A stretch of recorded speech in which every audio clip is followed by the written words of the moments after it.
Hey again, this is your boy girl. Oh no, this is gonna be in the way the whole time, isn't it? Um, I'm trying out my new microphone. I hope it's recording. I have not tested it. I'm just going on a whim. So let's see how it goes. I am on my way to my sisters and I am very excited to see them, especially since I came out recently to them all. That's my update. I have come up to date with most everyone in my family, either directly or indirectly, because a lot of them I sent a link to this page which talks about my transness, specifically my father and my aunt, who was my mother's sister. My mom passed from myelodysplastic syndrome in 2024, and I took care of her for 2 years before she passed. And when she passed, when I was taking care of her, it was a 24/7 ordeal. Like, I literally was taking her to and from Northside Hospital here in Atlanta for outpatient therapy. She received platelets, intravenous medications, all kinds of things. I'm sorry if I stutter or freeze as I speak because I am driving, obviously. And these glasses I'm wearing are for my astigmatism, and they are transition lenses. And every time I wear them and they turn colors, I swear it reminds me of my aunt who had passed years and years ago from my father's side. She used to wear like these kinds of lenses. I don't even think they were transition, they were just naturally gray-ish looking. But that being said, back to my mom. Taking care of her as a caregiver was so difficult for me and for her. And there's so much I want to get into that, and how I used some therapy towards the end of her life to get me through it. It was very successful. I'm actually doing the same type of therapy currently before I start my HRT. And that being said, I have had some resurgence from my extended family, like my father and my mother's sister, because of her passing. It's just a little more regular with the communication, although my father and I still don't really communicate like on a personal level. So him seeing this channel, should he choose to watch the videos, is really giving him a big dose of my personality, and will be determined on whether or not he actually wants to be a part of my life or not, or mine his. I kind of carry the sentiment of my half brother, who's younger, and from him and another marriage, from another woman, which was, it is what it is. We grew up without each other. The relationship isn't that established. I'm sorry for the angle of this as I'm looking at it, but I don't think I'm going to find a better one, to be honest with you. So even though it's a little tricky, I would much prefer to get a phone holder rather than rest it on the dash, but those are like tricky. They last for like 6 months and then they fall apart or something. They never quite hold the phone that well. So anyway, I told my sister directly via FaceTime, and then the day following I told my brother-in-law and his mother, and the support was great. My sister cried, and she's not very comfortable expressing all that she feels and all of her opinions all the time. She has a different way of processing, which works for her. It's very admirable that she can handle her trauma and her stress in a healthy way. She doesn't resort to like taking it out on people. She doesn't, you know, have issues with drugs and alcohol, unlike everyone around her for the most part. So we're really not one to judge how she does what she does. But in talking to her, she did let me know she didn't care, and she supports me. My nephew is really the only thing that is the worrisome part of it all. I've touched on that before, but we're not going to reveal anything to him, especially not immediately. There's plenty to get through before we get to that stage. And they are leaving in April or May when he graduates, so I won't be seeing them quite as often. They'll only be like 2.5 hours away, but you know, it's enough for me to hopefully that helps,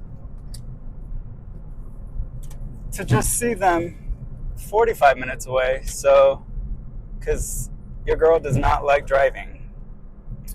And that being said,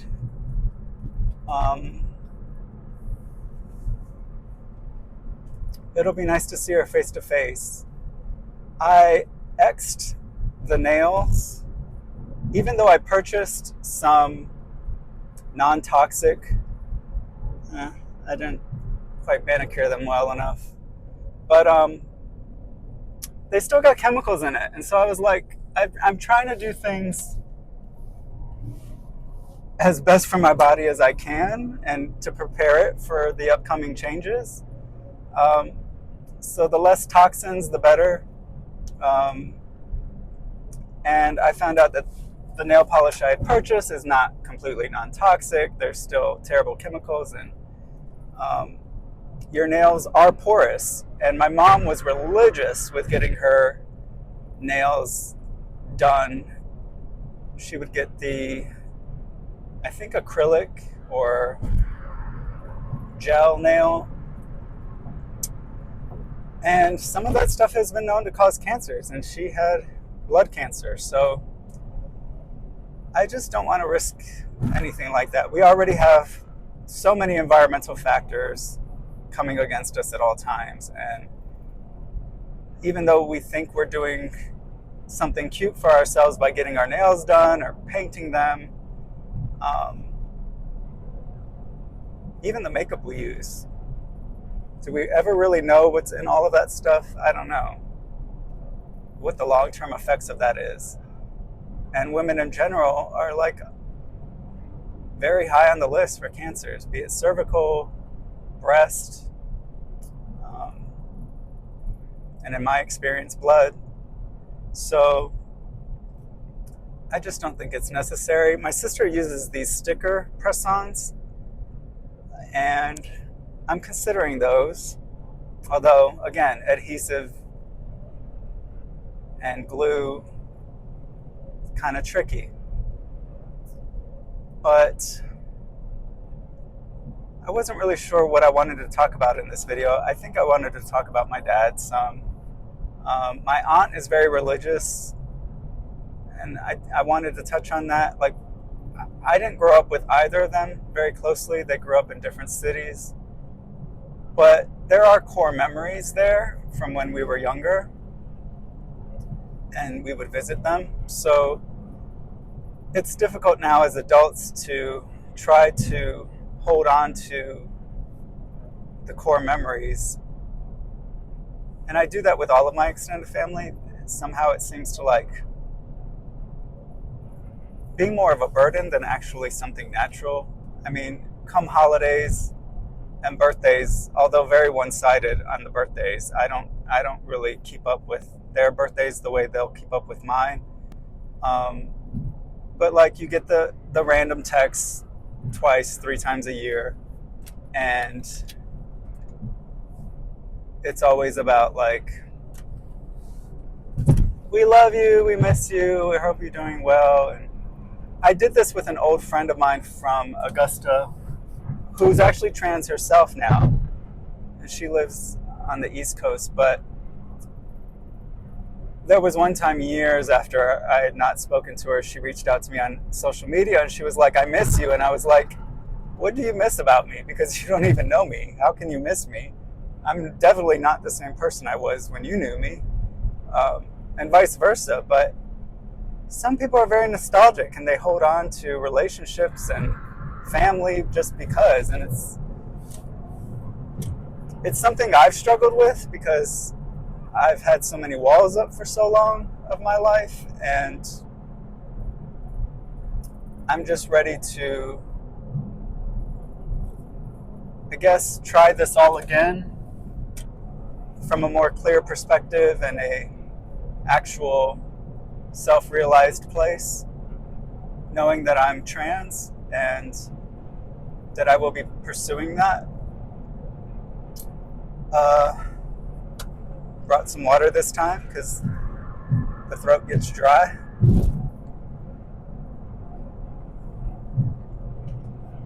So, pertaining to my aunt, she's constantly, since my mother passed, sending me and my sister and I think some others, perhaps even my roommate, daily Bible verses. And for her, that's her way of connecting. But for us, it's kind of like, meh, like we don't need that. My sister and her husband are definitely more Bible oriented, but they're not like thumpers. They're not like holding on. They're not strong Christians. They just believe in God, and as most do, and occasionally take my nephew to like a Bible school camp every once in a while, and that's fine. But even they don't they're not into the scripture daily every day. Like, it's unnecessary sometimes. And so I thought she had seen the post about my transition, but she didn't mention it in response after I sent it to her. But I have a feeling she just didn't want to address it. That did not prevent her from sending a Bible verse today. And as far as my father, who knows?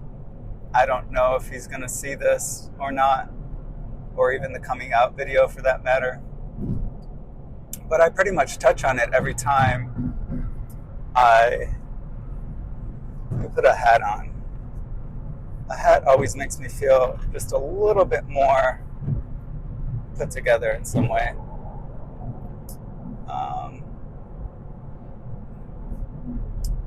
But that said, I'm doing a lot of but that said. My father, I want to say that his other son is also gay. I think it was someone found social media of a post where he was married, and I don't talk to my half brother at all. My sister and I grew up together, and she is also a half sibling from a different father, but we're closer than I think anyone in our entire family, because we were we only had each other growing up, basically, and I took care of her a lot of her life too. I was like the second parent in a lot of ways. So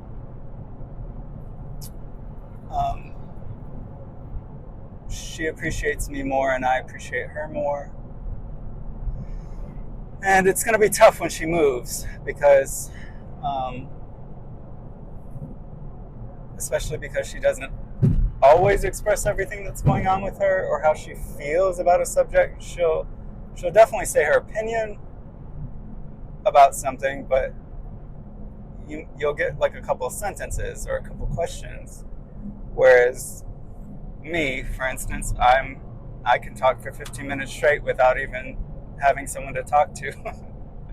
So it's very interesting.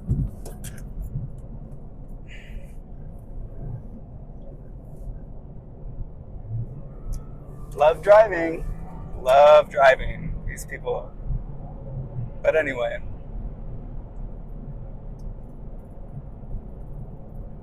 My nephew is in school currently. He started a week before I did. I'm kind of getting like all those butterflies again for the new semester. It's going to be interesting. Every semester is always unique. You're dealing with new professors and new grading scales, new expectations, and it's like jumping through hoops. You feel like a show dog, and you're just trying your best to perform, and yet the expectation is for you to actually learn something, and it's like, is it more about learning or is it more about accomplishing tasks? Because it seems to be very personalized and task-oriented based on each professor, which usually throws me for a loop because I already hate the system and want to escape the system, and yet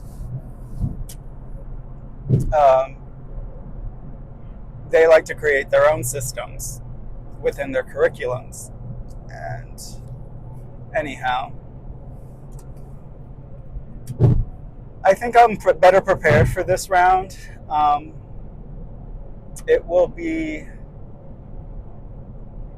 a little easier, although I do have to apply to the respiratory program next month, and that requires like a letter of recommendation, and I think even an essay on my part. So that's something to look forward to and tackle. I'm not sure how soon I will know if I'm accepted, but it starts in the fall, and that's exciting. I will get the summer off. I do plan to be very in self-care mode during the summer because the program is very arduous from what I have been told by another respiratory therapist. So I'm going to do what I can do. I'm still trying to figure out Medicare because I think it's Medicare, not Medicaid. But trying to get insurance under this administration is also a pain in the butt. And in order to start my hormone replacement therapy, regardless of where I go, they kind of want to know what your insurance standing is, and so they can tell you how much you're going to be expected to pay. And I have to wait to hear back on that. The place that I go to for my Apretude injection for PrEP, they also are offering a insurance plan. However, they have me categorized strangely, and so I had to make some calls to the center and waiting for callbacks on that. This is pretty boring, huh? I recognize that, like, in these YouTube videos, the things that get the most views, like I did a short on the Shark RoboVac and Mop combo, and that's already got like 490 views, or close to it rather. And my other videos, they're not really catching fire, but I'm not too worried. Like, again, it's just for me. I think my friend, one of my best friends, is watching them at least. Which, God bless you. You know who you are.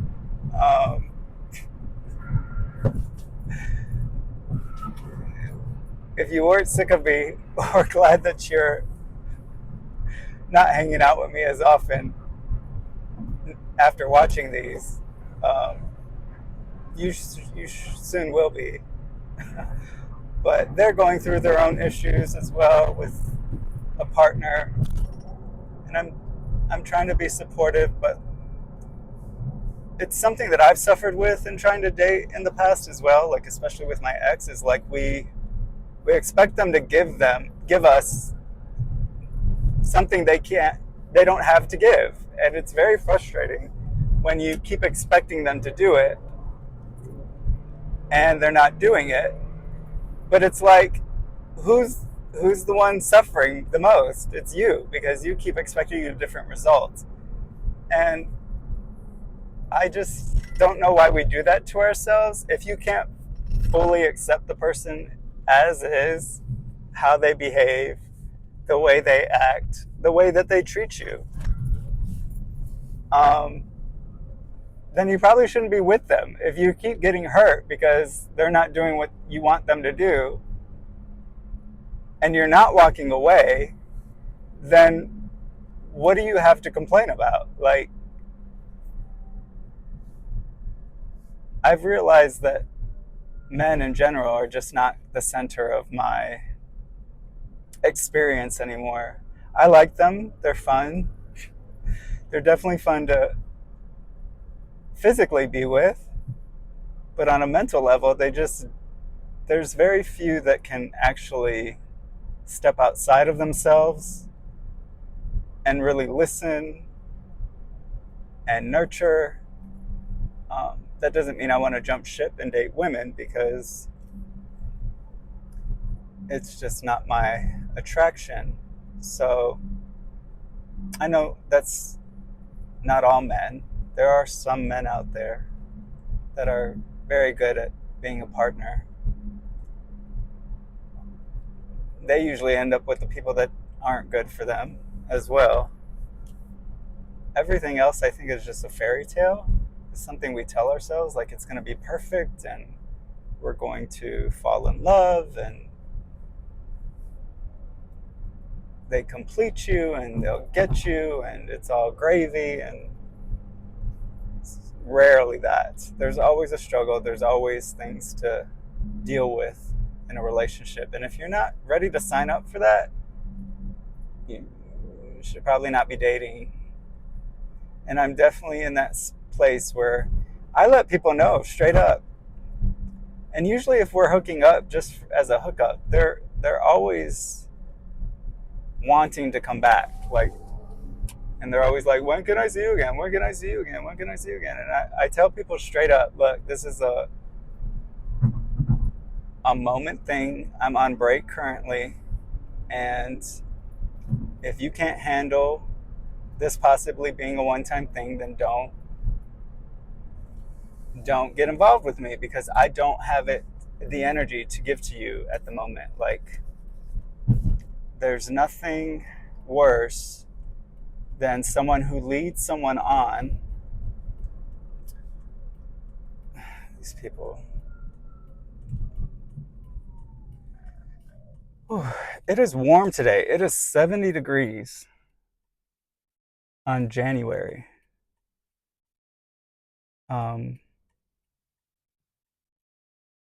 Yeah, thanks for riding with me. I'm almost at my sister's. I hope this microphone worked, and I look forward to doing more posts, maybe talking about my mom and that whole situation more, the therapy more. If there's something you'd like to me to talk about, I'm very open, and I will always. I'm an open book, so there's not many secrets that I have. One day I'll do like a whole life expose, but for now I just give you little bits, see what happens to them. It's what's on my mind at the time. So you guys stay positive and continue to strive to be your best, and remember you're loved. And that's really the biggest superpower in this world. So when you have fear, when you have doubt, wrap those thoughts and feelings and energy, embrace it with a huge hug. Face the devil with a kiss is what I've come to learn. Kiss that motherfucker, because he's going to keep showing up and trying to tell you that there is no love. But the love is all in yourself. And honestly,